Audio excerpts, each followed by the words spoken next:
Tanggap sa St. Joseph Parish gagalangin ngayong ika-6 na banal na misa na may liturya tayo ngayong Martes, pangalawang pagpapakita ng Panginoon.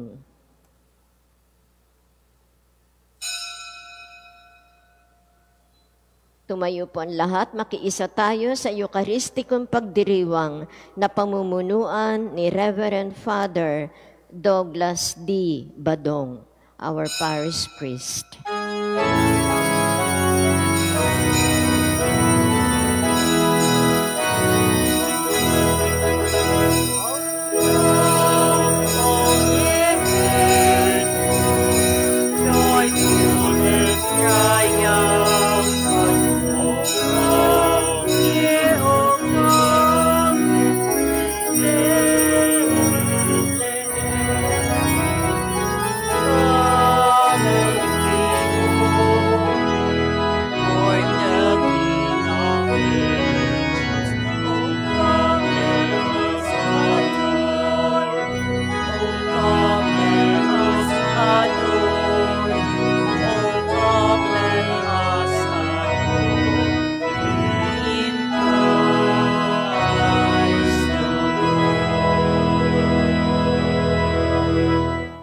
Sa ngalan ng Ama at ng Anak at ng Espiritu Santo. Amen. Ang pagpapala ng ating Panginoong Hesus Kristo, ang pag-ibig ng Diyos Ama, at ang pakikipagkaisa ng Espiritu Santo naway sumainyong lahat. At sumainyo rin. Mga kapatid, aminin natin ang ating mga kasalanan upang tayo'y maging marapat gumanap sa banal na pagdiriwang.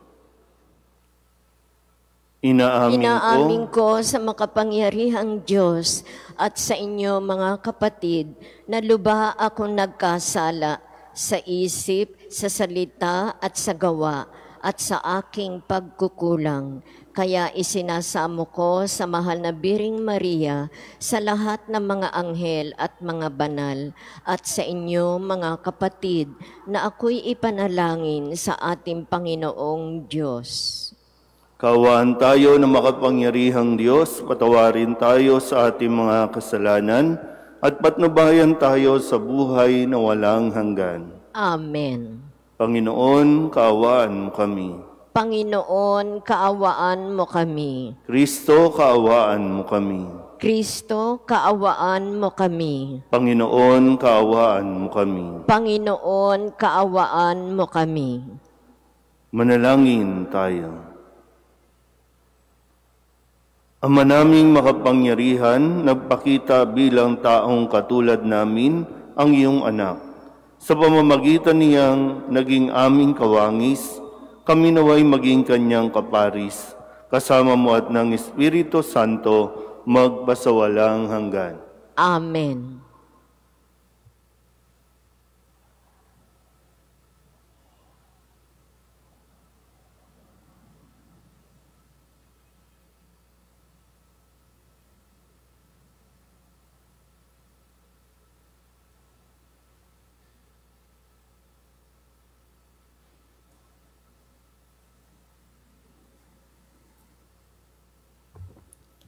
Pagbasa mula sa unang sulat ni Apostol San Juan. Minamahal kong mga kapatid, mag-ibigan tayo sapagkat mula sa Diyos ang pag-ibig. Ang bawat umiibig ay anak ng Diyos at kumikilala sa Diyos. Ang hindi umiibig ay hindi kumikilala sa Diyos, sapagkat ang Diyos ay pag-ibig. Inihayag ng Diyos ang kanyang pag-ibig sa atin nang suguin niya ang kanyang bugtong na anak upang magkaroon tayo ng buhay sa pamamagitan niya. Ito ang pag-ibig. Hindi sa inibig natin ang Diyos, kundi tayo ang inibig niya at sinugo ang kanyang anak upang maging handog sa ikapagpapatawad ng ating mga kasalanan. Ang salita ng Diyos. Salamat sa Diyos. Poon, maglilingkod sa iyo, tanang bansa nitong mundo. Poon, maglilingkod sa iyo, tanang bansa nitong mundo. Turuan mo yaong haring humatol ng katwiran. Sa taglay mong katarungan, Diyos, siya'y bahaginan upang siya'y maging tapat mamahala sa iyong bayan at pati sa mahihirap maging tapat siyang tunay. Poon, maglilingkod sa iyo tanang bansa nitong mundo. Ang lupain nawa ay umunlad at managana. Maghari ang katarungan sa lupain nitong bansa. Maging tapat itong hari sa paghatol sa mahirap at ang mga taong walay pag-ukulan ng paglingap. Poon, maglilingkod sa iyo tanang bansa nitong mundo. Yaong buhay na matuwid sa kanyang kapanahunan, madama ng bansa niya at umunlad habang buhay. Yaong kanyang kaharian ay palawak ng palawak, mula sa ilog Euphrates sa daigdig ay kakalat. Poon, maglilingkod sa iyo tanang bansa nitong mundo.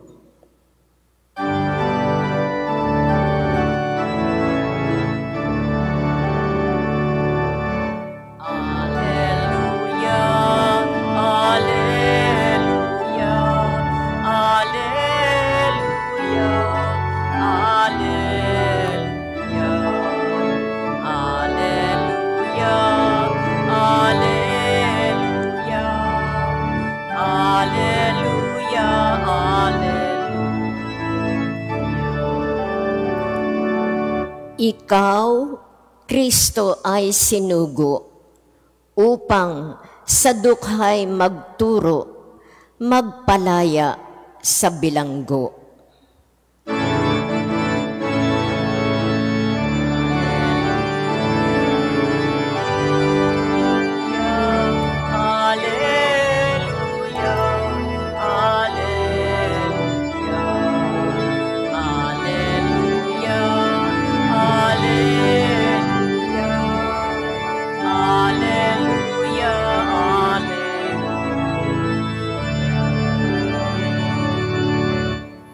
Sumainyo ang Panginoon. Ang mabuting balita ng Panginoon ayon kay San Marcos. Noong panahong iyon, nakita ni Jesus ang napakaraming tao. Nahabag siya sa kanila sapagkat para silang mga tupang walang pastol. At sila'y tinuruan niya ng maraming bagay. Nang dapit hapon na, lumapit sa kanya ang mga alagad at ang sabi, "Ilang ang pook na ito at malapit nang lumubog ang araw. Payaunin na po ninyo ang mga tao sa mga karatig nayon at bayan upang makabili ng pagkain." Ngunit sinabi niya, "Kayo ang magbigay sa kanila ng makakain." Bibili po ba kami ng halagang 200 dinaryong tinapay upang ipakain sa kanila? Tanong ng mga alagad. Ilan ba ang dala ninyong tinapay? Tingnan nga ninyo, wika niya. Pagkatapos tingnan ay kanilang sinabi, 5 po at 2 isda. Iniutos ni Jesus na ang lahat ay maupo ng pulupulutong sa damuhan. Kaya't naupo sila ng 100 at 50. Kinuha ni Jesus ang 5 tinapay at 2 isda, tumingala sa langit at nagpasalamat sa Diyos. Pinaghati-hati niya ang mga tinapay at ibinigay sa mga alagad upang ipamahagi sa mga tao. At pinaghati-hati niya ang 2 isda at ipinamahagi rin. Ang lahat ay nakakain at nabusog.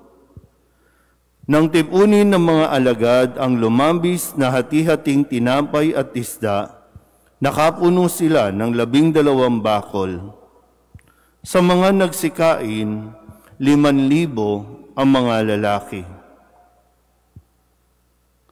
Ang mabuting balita ng Panginoon.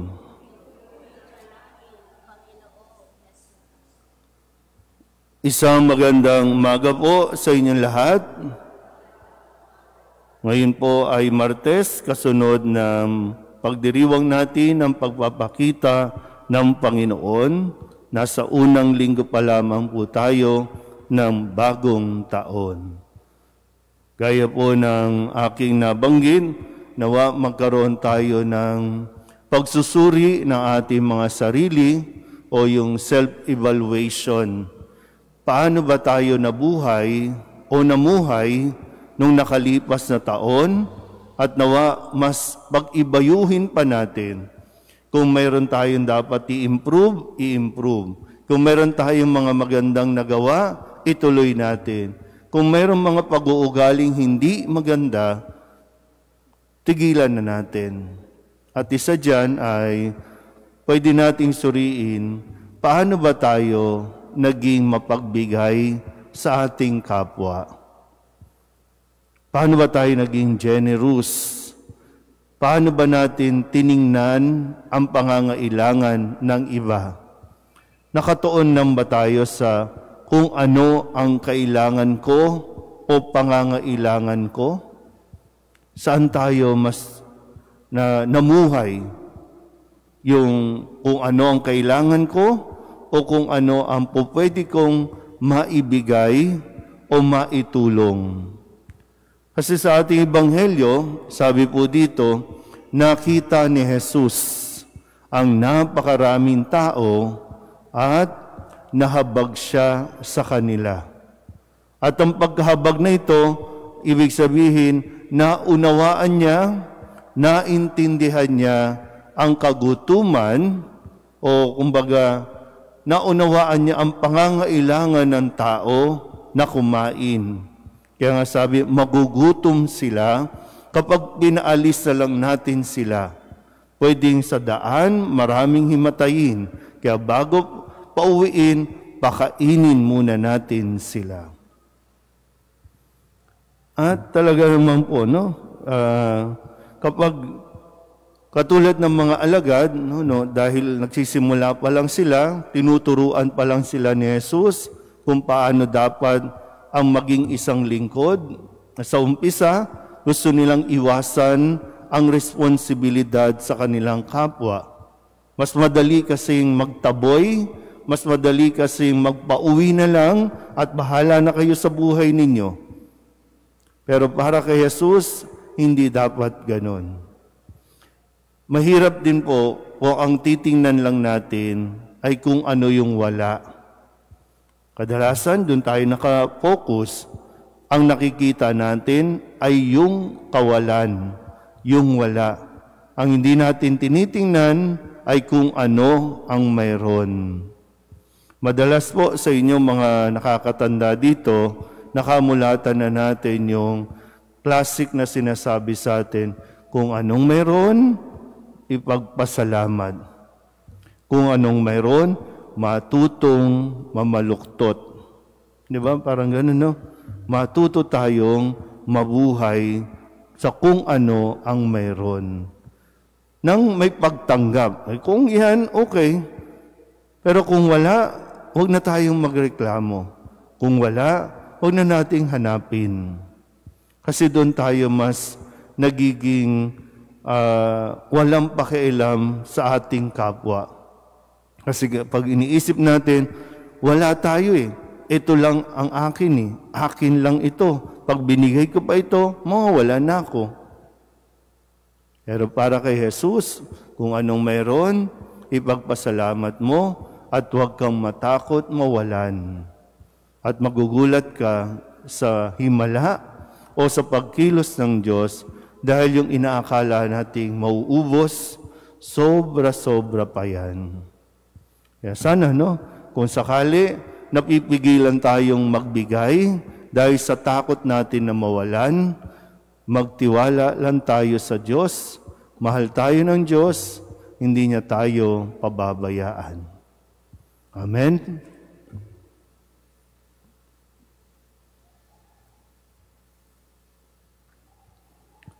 Magsitayo ang lahat.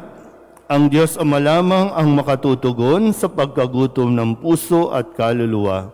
Kaya't idulog natin sa Kanya ang ating mga pangangailangan.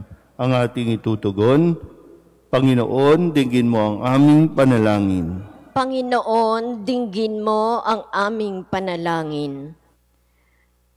Ang simbahan naway maimulat sa mga kasapi nito ang pagkagutom at pagkauhaw sa tinapay ng buhay na walang hanggan. Manalangin tayo sa Panginoon. Panginoon, dinggin mo ang aming panalangin. Atin nawang maunawaan na ang mga hinahanap ng puso ay hindi matutugunan ng paghahangad sa makamundong tagumpay o mga material na bagay. Manalangin tayo sa Panginoon. Panginoon, dinggin mo ang aming panalangin. Ang mga nagsasayang ng kanilang panahon sa walang silbing paghahanap ng kaligayahan sa maling paraan, naway matagpuan ang tamang landas at layunin nila sa buhay. Manalangin tayo sa Panginoon. Panginoon, dinggin mo ang aming panalangin. Ang mga may karamdaman at kapansanan naway itaguyod at aluin ng kanilang pamilya at mga kaibigan. Manalangin tayo sa Panginoon. Panginoon, dinggin mo ang aming panalangin. Ang mga namayapa na ay makasalo nawa sa walang hanggang piging sa langit. Manalangin tayo sa Panginoon. Panginoon, dinggin mo ang aming panalangin. Idulog din natin sa Panginoon ang ating mga personal na kahilingan at mga panalangin para sa ating mga pamilya, kasama din ang mga kahilingan ng mga nanonood sa online. Lahat ng mga misang pasasalamat, special na intensyon, agarang pagaling ng mga may sakit, at ang lahat ng mga kaluluwa na inihiling na ipagdasal sa misang ito.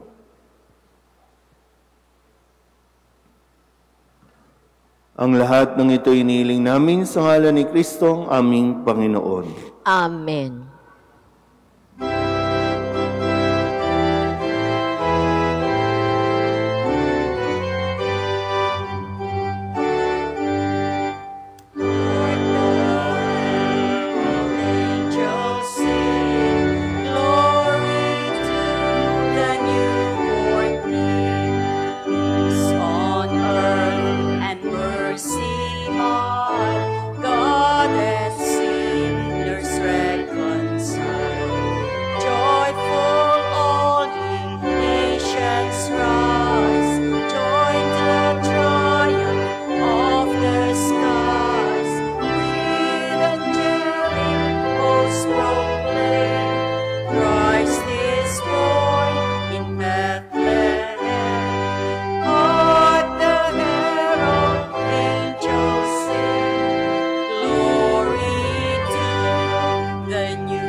Manalangin kayo mga kapatid upang paghahain natin ay kalugdaan ng Diyos sa mga makapangyarihan. Tanggapin nawa ng Panginoon itong paghahain sa iyong mga kamay, sa kapurihan niya at karangalan, sa ating kapakinabangan at sa buong sambayanan niyang banal. Ama naming lumikha, tanggapin mo ang aming inihahaing mga alay upang ang pag-ibig mo ang aming ipinagdiriwang ay siya namin ngayong mapagsalusaluhan sa pamamagitan ni Jesucristo kasama ng Espiritu Santo magpasawalang hanggan. Amen. Sumainyo ang Panginoon. At sumaiyo rin. Itaas sa Diyos ang inyong puso at diwa. Itinaas na namin sa Panginoon. Pasalamatan natin ang Panginoong ating Diyos. Marapat na siya ay pasalamatan. Ama naming makapangyarihan, tunay ngang marapat na ikaw ay aming pasalamatan sa pamamagitan ni Jesucristo na aming Panginoon, sa katauhan ng iyong isinugong Mesiyas, nahayag sa amin ang katuparan ng iyong balak. Ngayon nga'y iyong ipinakikita sa tanan ang liwanag na tumatanglaw sa sangkatauhan, sa pagpapahayag ng anak mong ginigiliw na siya ay hindi naiba sa amin, minarapat mong sa pagkatao namin magningning ang karigtan ng kadakilaan niyang di magmamaliw. Kaya kaysa ng mga anghel na nagsisiawit ng papuri sa iyo, nang walang humpay sa kalangitan, kami nagbubunyi sa iyong kadakilaan.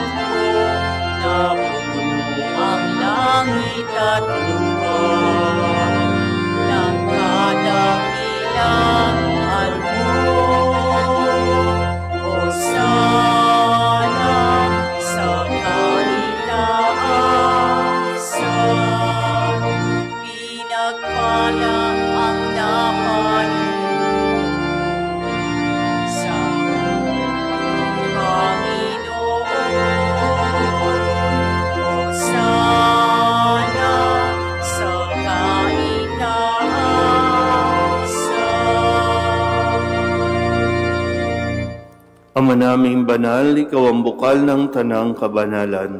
Kaya't sa pamamagitan ng iyong Espiritu, gawin mong banal ang kaloob na ito upang para sa aming maging katawan at dugo ng aming Panginoong Heso Kristo. Bago niya pinagtiis ang pusang loob na maging handog, hinawakan niya ang tinapay, pinasalamatan kaniya, pinaghati-hati niya iyon, iniabot sa kanyang mga alagad at sinabi, "Tanggapin ninyong lahat ito at kanin, ito ang aking katawan na ihahandog para sa inyo."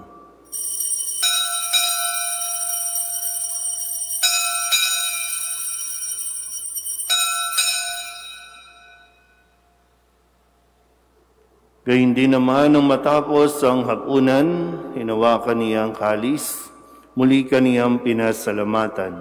Iniabot niya ang kalis sa kanyang mga alagad at sinabi, "Tanggapin ninyong lahat ito at inumin. Ito ang kalis ng aking dugo, ng bago at walang hanggang tipan. Ang aking dugo na ibubuhos para sa inyo at para sa lahat sa ikapagpapatawad ng mga kasalanan. Gawin ninyo ito sa pag-alaala sa akin."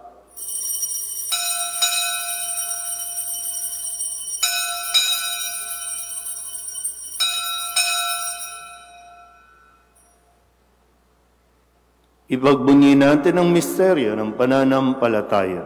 Sa krus mo at pagkabuhay, kami natubos mong tunay. Poong Jesus naming mahal, iligtas mo kaming tanan, ngayon at magpakailanman. Ama, ginagawa namin ngayon ang pag-alaala sa pagkamatay at muling pagkabuhay ng iyong anak. Kaya tiniaalay namin sa iyo ang tinapay na nagbibigay buhay at ang kalis na nagkakaloob ng kaligtasan. Kami nagpapasalamat dahil kami iyong minarapat na tumayo sa harap mo para maglingkod sa iyo. Isinasamo namin kami magsasalo-salo sa katawan at dugo ni Kristo ay mabuklod sa pagkakaisa sa pamamagitan ng Espiritu Santo. Ama, lingapin mo ang iyong simbahang laganap sa buong daigdig. Puspusin mo kami sa pag-ibig kaysa ni Francisco na aming Papa at ni Jose na aming Obispo at ng Tanang Kaparian. Alalahanin mo sina Wenceslao at Seri na tinawag mo mula sa daigdig na ito. Nung sila'y binyagan, sila'y nakaisa ni Kristo sa pagkamatay. ngayong sila'y pumanaw, naway makaisa sila ni Kristo sa pagkabuhay. Alalahanin mo rin ang mga kapatid naming nahimlay na may pag-asang sila'y muling mabubuhay, gayon din ang lahat ng mga pumanaw. Kawaan mo sila at patuloyin sa iyong kaliwanagan. Kawaan mo at pagintapatin kaming lahat na makasalo sa iyong buhay na walang wakas. Kaysa ng mahal na Birheng Maria na ina ng Diyos, ng kabiyak ng puso niyang si San Jose, kaysa ng mga apostol at ng lahat ng mga banal na namuhay dito sa daigdig ng kalugod-lugod sa iyo, may pagdiwang nawa namin ang pagpupuri sa ikararangal mo sa pamamagitan ng iyong anak na aming Panginoong Hesu Kristo. Sa pamamagitan ni Kristo, kasama niya at sa Kanya, ang lahat ng parangal at papuri ay sa iyo, Diyos Amang makapangyarihan, kasama ng Espiritu Santo, magpasawalang hanggan.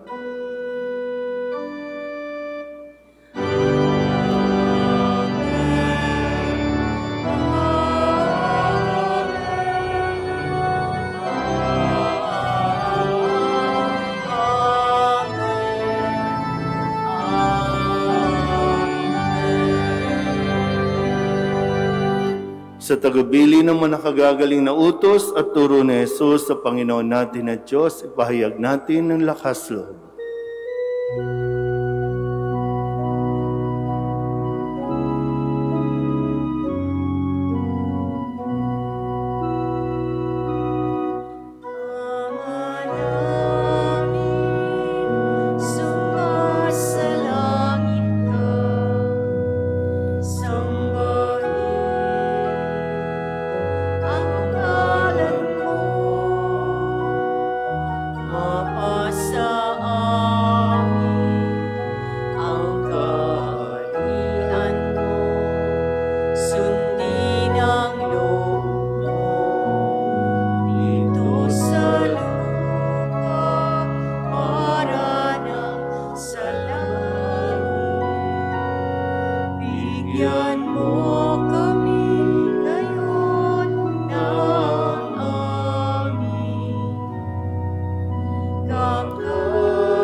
Hinihiling namin kami iadya sa lahat ng masama, pagkalooban ng kapayapaan araw-araw, iligtas sa kasalanan at ilayo sa lahat ng kapahamakan.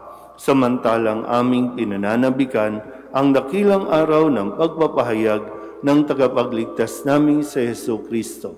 Sapagkat iyo ang kaharian at ang kapangyarihan at ang kapurihan magpakailanman. Amen. Panginoong Hesu Kristo, sinabi mo sa iyong mga apostol, kapayapaan ang iniiwan ko sa inyo, ang aking kapayapaan ang binibigay ko sa inyo.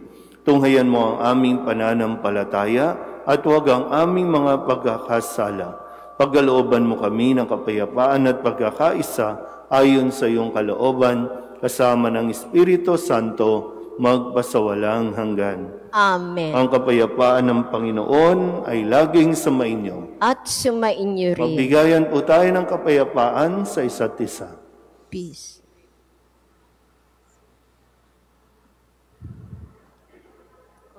Kordero ng Diyos na nag-aalis ng mga kasalanan ng sanlibutan, maawa ka sa amin. Kordero ng Diyos na nag-aalis ng mga kasalanan ng sanlibutan, maawa ka sa amin. Kordero ng Diyos na nag-aalis ng mga kasalanan ng sanlibutan, ipagkaloob mo sa amin ang kapayapaan. Ito ang kordero ng Diyos. Ito ang nag-aalis ng kasalanan ng sanlibutan. Mapalad ang mga inaanyayahan sa kanyang piging. Panginoon, hindi ako karapat-dapat na magpatuloy sa iyo, ngunit sa isang salita mo lamang ay gagaling na ako.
Tumayo po ang lahat. Manalangin tayo. Ama naming mapagmahal, ang ipinagkaloob mong aming pinagsaluhan ay mapakinabangan nawa namin araw-araw upang sa pagtanggap namin sa iyong ibinigay, kami pagintapating maging hain sa iyo kailanman sa pamamagitan ni Jesucristo kasama ng Espiritu Santo magpasawalang hanggan. Amen. Sumainyo ang Panginoon. At sumainyo rin. At pagpalain kayo ng makapangyarihang Diyos, Ama at Anak at Espiritu Santo. Amen. Tapos ang banal na misa, humayo tayo sa kapayapaan ni Kristo. Salamat sa Diyos.